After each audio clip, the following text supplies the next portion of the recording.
Gente, espero que esteja tudo bem com vocês. A gente segue dando sequência ao nosso pool de conteúdo do Incro Summit 2020.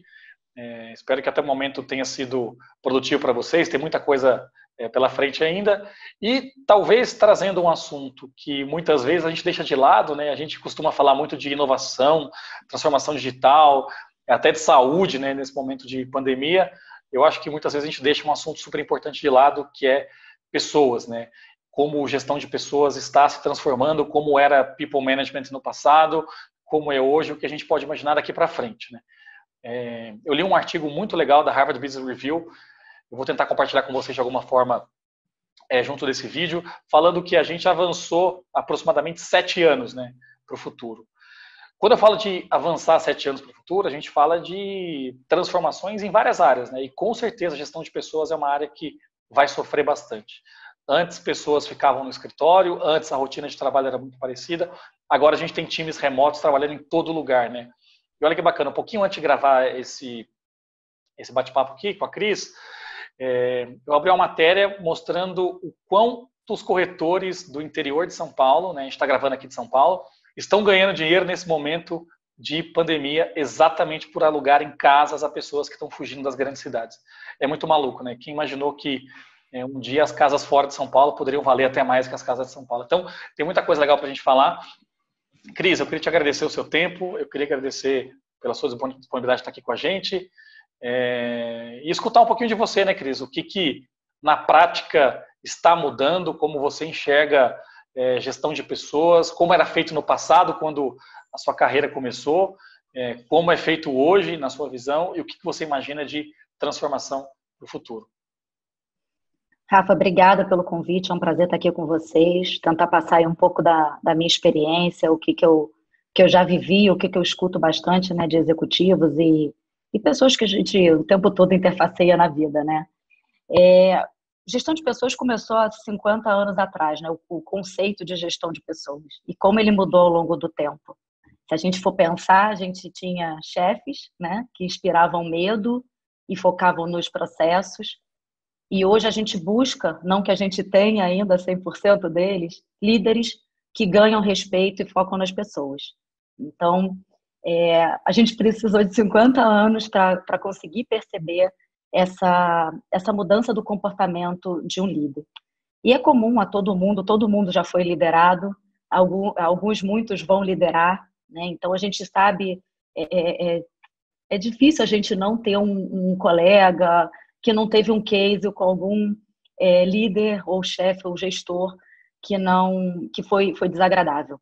Então, a gente tenta aqui, obviamente, enumerar alguns dos principais erros que vocês não devem cometer na liderança de pessoas, que a gente pode falar sobre eles aqui, mas, de fato, é uma competência que a gente tem que desenvolver e aprender com elas, porque people é resultado, pessoas engajadas é resultado na veia, turnover baixo, então a gente precisa olhar essa disciplina com bastante cuidado, tá, Rafa? Então, se a gente for pensar, gestão de pessoas nada mais é do que desenvolver o capital humano para entregar uma melhor performance e um melhor desempenho. Isso transcorre em resultado, né? Baseado em 3 pilares super batidos também, que é a motivação, retenção e capacitação.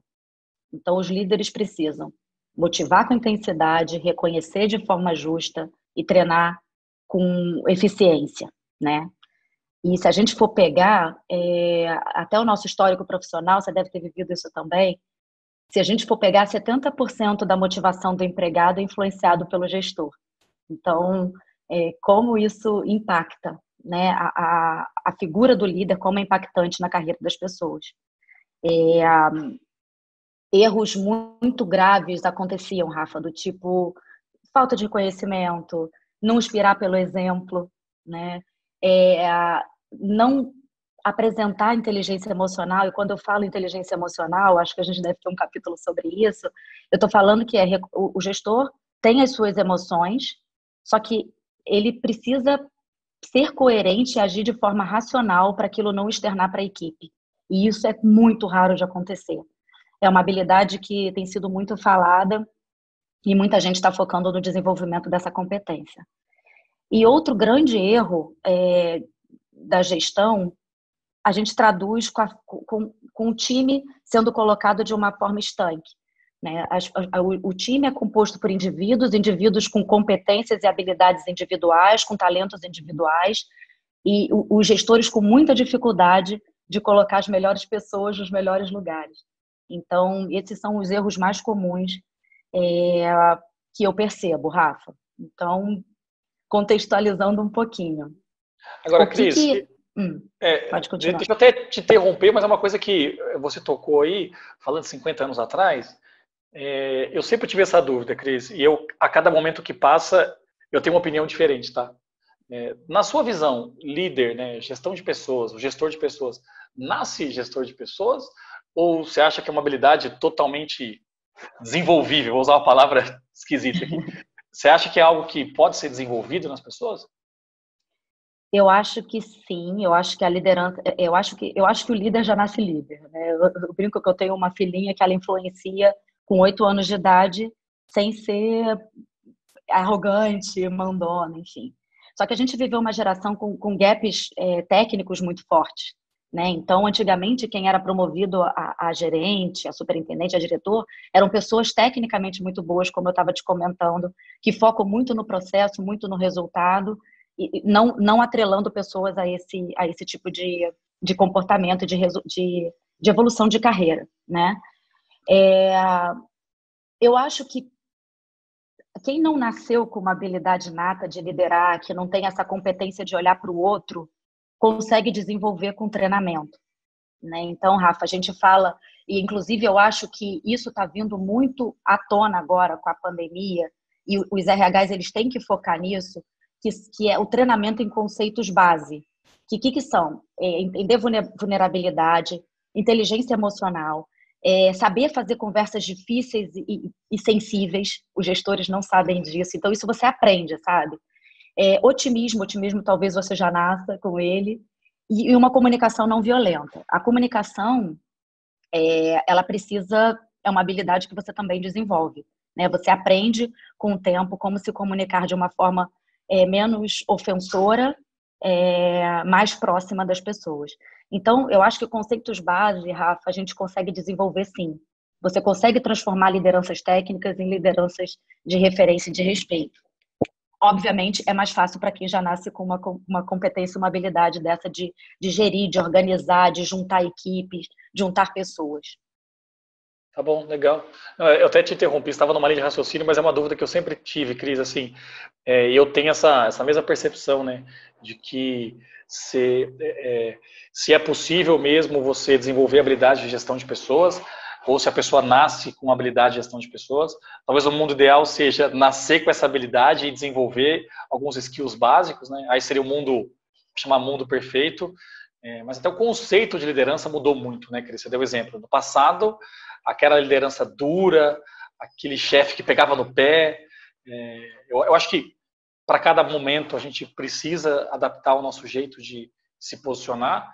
Agora, esse momento fez a gente repensar muita coisa, né? Como você imagina aí, Cris? Até um pouquinho antes desse momento, Rafa, a gente vê as gerações, né? Esses 50 anos, a gente tem algumas gerações dentro desse período. A geração de agora é uma geração de propósito, né? Ela não é uma geração que quer acumular riqueza, é uma geração que precisa ver propósito e trabalhar com algum objetivo, né, para o próximo e para si mesmo. Obviamente, todo mundo tem o interesse de ter um lugarzinho para morar e ter um dinheirinho para viajar, mas não é uma geração de acumulação de receitas. E você vê líderes com pensamento anterior, muita meritocracia. Não estou falando que isso não tem que acontecer, entendeu, Rafa? Mas, de fato, hoje o líder precisa mudar muito de acordo com as gerações, né? Então, com essa pandemia, até voltando aí ao teu tema, com essa pandemia a gente vê que a gente passou por alguns momentos, né? O momento do let it go, né? Do tipo, que mudança é essa? O que está acontecendo? Deixa isso acontecer. O momento de adaptação, que a gente ainda está vivendo, e o momento de finalização. Imagina isso em 4 meses, né? São 20 anos de evolução em 4 meses que os gestores e as companhias, inclusive, a ponto de desenvolvimento de tecnologia, de aplicação de ferramenta, a gente precisou fazer para que esse tempo fosse encurtado, né? Então, no tempo inicial, aquela angústia de não saber qual o próximo passo. Todos os dias saindo medidas provisórias diferentes, o ambiente externo mudando muito, né? A gente olhando se ia ter transporte público para os funcionários chegarem antes do fechamento de tudo. Então, assim, tinha um ambiente externo e tinha um ambiente interno, saber, poxa, o que vai acontecer com o nosso negócio? Né? São muitas incertezas, e inclusive os líderes também passando por incertezas muito graves, de como, do que ia ser dele também, né? Do que ia ser do futuro. O que eu percebo que aconteceu durante esse período, né? O que veio com essa pandemia e é o tempo da adaptação? Eu percebo que os gestores, os líderes, passaram a entender continuamente a mudança. Então, assim, geralmente os líderes, eles trabalham de forma estanque, no modelo que está funcionando e com pouca revisão do que pode ser feito com cenários de crise, né? Então, eu vejo que existe essa preocupação de descrever os detalhes para as pessoas do que está acontecendo, de entender os detalhes. Eu nunca vi tanto gestor querendo conhecer das medidas provisórias sobre redução, suspensão. Então, está todo mundo sabendo sobre isso nesse momento, para conseguir descrever e passar para os colaboradores, para os empregados, o que pode vir. Outra coisa que eu percebi, Rafa, é um dia após o outro, sabe? Os gestores pararam de falar de futuro, porque o futuro, a gente não sabia o que ia acontecer semana que vem, e a gente ainda não sabe, né? A gente ainda está nessa fase de adaptação, de saber o que vai ser a nossa nova empresa quando isso tudo passar. Então, eu vejo que o futuro, talvez a gente consiga falar até o final da semana, né? Não mais que isso. Então, isso mudou muito também.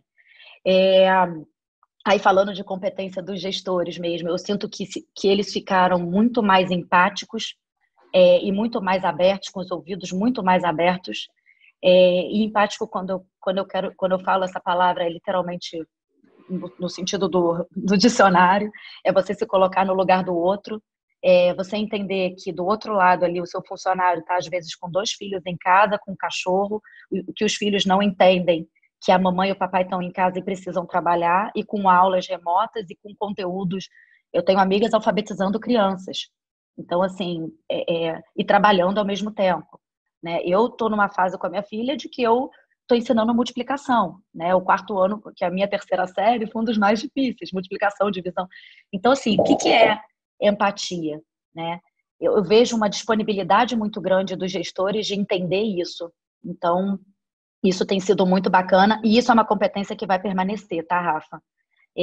Os líderes do futuro precisam estar abertos a mudanças contínuas, assim, a novos modelos de trabalho, a novos modelos de negócio. Vejo também que as demandas são muito ajustadas pelo momento, como a gente comentou, são sprints. Eu brinco que a gente tem uma RH sprint, né? A gente dá a tarefa para uma semana, e isso é uma coisa que também a gente vai ver no futuro. O líder precisa estipular desafios por um período pequeno de tempo, você conseguir medir esse desafio, né, que foi a entrega daquele desafio, e você reconhecer, porque a gente não vai mais falar de metas anuais. O que virou um BSC, o que virou a meta desse ano, se a gente está vivendo semana a semana? Então, os líderes, eles têm que mudar a cabeça e falar, poxa, a gente tem que atingir o resultado lá no final do ano. Não, o resultado tem que ser agora. E para administrar a frustração dos empregados, a gente precisa reconhecer pequenas vitórias, né? Então, tá todo mundo muito sozinho em casa. Eles precisam se sentir, eles precisam ter o sentimento de pertencimento mesmo. Poxa, eu fiz essa entrega, eu sou parte disso, eu estou fazendo a minha empresa andar para frente.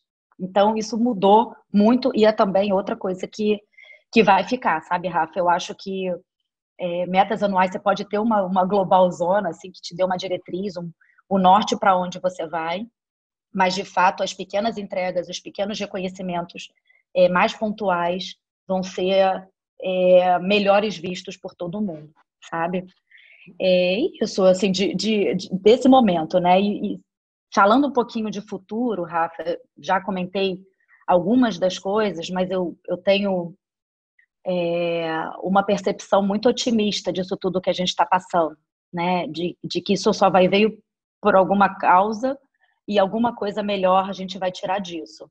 Então, assim, a gente não tem a competência e a capacidade de saber qual será esse novo normal ainda, né? E como será a minha nova empresa. Uma coisa eu sei, que não vai ser a empresa que eu tinha 4 meses atrás, né? Vai ser uma nova empresa. Eu só sei que isso vai demandar um líder e um gestor novo, né? E nessas competências que a gente está falando. Pessoas diferentes têm demandas e necessidades diferentes. Eu acredito que a gente vai passar por uma evolução one-to-one, sabe, da relação de trabalho. Então, o que vai ser bom para você? Um modelo de trabalho flexível mesmo, de horário, de local, o que vai ser bom, né? Na verdade, eu não sei se a empresa tem que se encaixar na sua vida ou a sua vida vai ter que se encaixar na empresa. É uma pergunta que eu me faço todos os dias. Eu acho que idealmente a nossa vida tinha que se encaixar na empresa para a gente ter um grau de satisfação, de engajamento do funcionário muito maior, né? Então, imagina isso. Hoje, se a gente for para um jurídico, eu falar, olha, eu tenho um time de 15 pessoas e eu preciso de 15 contratos de trabalho diferentes, acho que o jurídico vai surtar, mas eu acho que a gente precisa evoluir para isso, né? E os gestores têm que estar disponíveis para entender que um desenvolvedor, talvez da área de tecnologia, vai trabalhar de meia-noite às 6 porque é a hora que ele produz, né? E às vezes eu não vou estar online nesse horário porque eu vou estar dormindo. Como é que esse novo modelo, essa nova forma de liderar vai exigir? O one-to-one, eu acho que vai ser o futuro do trabalho, sabe? O futuro da gestão. Como eu comentei, a preparação dos líderes nessas competências, nesses conceitos base. Então, coisas que a gente não falava há muito tempo, né? De entender as vulnerabilidades, de trabalhar a inteligência emocional, de ver as coisas pela perspectiva mais otimista possível, de ter comunicação não violenta, né? De você não externar naquele momento o que você está sentindo e pensar um pouco melhor naquela situação. Então, empatia. Então, isso são competências que a gente precisa desenvolver. A gente vai trazer aí uma caixinha de RH, que é o desenvolvimento de sucessão. Nunca se falou tanto em cogestão, nunca se falou tanto em, gente, se acontece alguma coisa comigo, quem assume? Quem senta aqui? Né? Então, existem gaps ainda muito grandes, porque todas as empresas trabalham de forma muito enxuta e muito pouco colaborativa, mas eu acho que um colega pode aprender uma coisa que eu faça e vice-versa, né? A cogestão, ela tem que existir. Um liderado, ele pode aprender de como fazer gestão se eu precisar me ausentar, né? Então, abrir essa cabeça para esse novo modelo também de compartilhamento da gestão, né? Outra coisa que eu já falei, comentei, esses sprints de metas, que eu acho que isso vai ser fundamental para a continuidade e sanidade das pessoas. Construção de um ambiente de segurança psicológica mesmo também, sabe, Rafa? Do tipo, eu me sinto acolhido, eu consigo falar tudo o que eu penso, eu tenho apoio, né? Eu tenho mentoria, então isso, de fato, tem que ser, né, muito importante, assim, você tem que ter um canal de ouvidoria muito aberto para esse tipo de demanda hoje sentimental. Antes era só demandas mais operacionais ou um canal de ouvidoria para questões de assédio moral. Hoje tem que ser mais de sentimento, né? De como as pessoas estão se sentindo e como isso está impactando negativamente no meu trabalho. E uma outra coisa que eu sugiro também, Rafa, nesse pós, é a gente tentar fazer pesquisas de climas instantâneos, assim, a gente não esperar aquelas pesquisas de climas anuais que vão falar talvez de um momento genérico, né? Mas eu acho que a gente tem que conhecer o sentimento das pessoas no dia a dia, né? E para a gente fazer a correção de rota de forma imediata. Então, assim, o futuro, de novo, é muito novo, a gente não sabe o que vai vir, a gente imagina, E esse bate-papo é super relevante para que as pessoas troquem e vejam, poxa, será que o que a gente está conversando aqui é relevante? Será que, poxa, eu acho que isso é bacana, vamos tentar implementar já agora? Porque o final a gente ainda não vai conhecer, né, Rafa? Não, e Cris, eu tocou em uns pontos bem legais. E eu acho que tem um ponto seu, mais do que outros, que tem muita conexão com a minha forma de pensar, que é a adaptação de cada pessoa ao seu modelo individual, né? Cada um é cada um, né? Cada ser é um ser diferente. Quando eu comecei a minha carreira, há 15 anos atrás, né? Eu tenho 15 anos, fiz 15 anos de mercado agora em fevereiro. Quando eu comecei minha carreira na área de vendas, né? Que foi onde eu dei o meu primeiro passinho, o que eu mais escutava eram os modelos de trabalho muito prontos, né? Aquele modelo de venda que tinha até um passo a passo a ser seguido e qualquer ligação telefônica que eu fazia para marcar uma reunião já tinha uma resposta pronta para cada resposta do cliente, né? Muito maluco isso. Quando você vê vendas hoje, talvez jogo de cintura seja uma das habilidades que mais chamam a atenção, fugindo completamente do que era 15 anos atrás. Então, a primeira coisa que eu gosto em pessoas é que cada pessoa é uma pessoa diferente, cada pessoa tem sentimentos diferentes e reage de um jeito diferente. Então, não tem fórmula mágica nenhuma, né, Cris? Não tem fórmula mágica de gerir pessoas. A gente escuta muito de modelos de negócio de empresas que não chamam a atenção. E eu gosto de dar sempre o exemplo do Google como exemplo, porque para mim o Google nunca vai ser o exemplo para todas as empresas. Cada empresa é uma empresa diferente. Nem toda empresa vai conseguir absorver todas as políticas cool, todas as super políticas legais que empresas como Google, Spotify, Facebook e as gigantescas startups do Vale do Silício têm, né? Então, saiba buscar as boas práticas que mais fazem sentido para você naquele momento.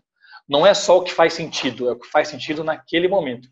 E eu tenho sentido, Cris, pelos bate-papos que a gente tem tido com clientes e pessoas que são próximas, que talvez a habilidade do gestor hoje, né, nesse momento de pandemia, em que todo mundo tem um futuro incerto, todo mundo tem, infelizmente, seu emprego incerto, né, empresas como Airbnb passando por problemas gigantescos, demitindo gente do mundo inteiro, eu acho que a comunicação, a capacidade do gestor de acolher, se comunicar, de gerar essa empatia com o seu liderado, para mim tem sido talvez o ponto forte de gestores de pessoas que tem dado resultado mesmo em tempo de pandemia. Então, Ô, Rafa, mas a gente não está falando nada diferente do que deveria ter sido feito pois é, sempre, né? pois é. Então, assim, eu acho que isso para a gente, para os líderes, para a gestão, está sendo muito positivo. A gente só está resgatando conceitos e características essenciais para as pessoas, né? Eu participei de algumas seleções recentemente, é, que a gente não buscava uma competência técnica, né? E estou falando de cargo de alta gestão. Obviamente, você, né, teve uma carreira numa área comercial, eu lá no início também. Obviamente, a gente tem uma habilidade comercial, a gente gosta de estar com pessoas, de estar com gente. Então, assim, se você teve uma carreira, sei lá, em finanças e tem uma competência, uma habilidade para assumir uma outra posição, que essas competências, como eu te falei, esses conceitos básicos são muito relevantes, por que não? Né? Porque o técnico você aprende, né? Fazer uma planilha de leads, ligar no telefone para vender um produto, isso a gente aprende. Aprender empatia, aprender comunicação é mais hard do que aprender sobre uma planilha eu brinco que é a parte hard, né? O soft é sempre muito mais difícil do que de encontrar do que o hard, sabe? Então, assim, eu concordo plenamente com o que você falou. A gente tem vivido momentos muito loucos, né? Empresas que levaram anos para se construir e se desconstruindo em muito pouco tempo, com as pessoas que nunca foram tão preocupadas com a parte de dentro, ficando porque estão tendo tempo para elas. Se você for pensar, a gente está economizando 40 horas por semana, né? Só de trajeto, de transporte e fora, por exemplo, reuniões. As reuniões hoje estão todas começando no horário. Isso eu acho que é uma prática que tem que ficar, Não né? tem a desculpinha do trânsito, né, Cris? Não tem a Não tem desculpinha desculpa do do trânsito. trânsito. A gente é latino, entendeu, Rafa? A gente gosta de uma conversinha. Então, aquelas reuniões que às vezes era para durar 1 hora, duram 2 horas, porque tem o cafezinho, a moça do café entra, você toma, bate um papo, pergunta como é que tá. Então, assim, a gente é latino, agora não está dando tempo para isso. Né? Todas as entrevistas que eu tenho ouvido e os executivos que eu tenho conversado, falaram que a produtividade aumentou assustadoramente. Né? Você pode pegar essas 40 horas e trabalhar para você mesmo. Você pode... o nível de desenvolvimento também intelectual tem aumentado muito, porque as pessoas estão estudando. Né? Todo mundo está fazendo uma aula de inglês, fazendo um curso online de alguma coisa, nem que seja de culinária, assim, alguma coisa que não tenha nem relevância para a tua carreira, mas tem relevância para a sua vida pessoal. Então, eu acho que a gente só tem coisas boas para tirar disso tudo, sabe, Rafa? Legal. Cris, a gente está caminhando para os nossos finalmente já. Eu falei que você passa muito rápido esse tempinho Muito aqui. rápido. Mas eu acho que o mais bacana sempre é a gente poder trocar, né? Por isso que nesse projeto específico, no IncoSummit, o que a gente tem colocado muito em prática são situações práticas mesmo, menos teoria, mais vivência, né? Mais fatos que já foram comprovados, compartilhar erros e acertos, eu acho sempre muito legal também. Então, obrigado pelo seu tempo. Cris, até comentários finais, né? Eu queria deixar um espaço aberto para você trazer algumas considerações finais, comentários finais. E, de novo, te agradecer muito pelo seu tempo. Obrigado pela disponibilidade para ter um papo com a gente. Com certeza você trouxe muita coisa legal para ser compartilhada com quem vai assistir, com quem está assistindo a gente. Então, obrigado, o microfone é seu para a gente finalizar aí. Mas, de novo, valeu, Cris. Obrigado pelo seu tempo. Rafa, eu que te agradeço. É uma honra poder conversar com você sobre esse tema tão importante. E o tema do passado, do presente, nunca foi tanto do futuro.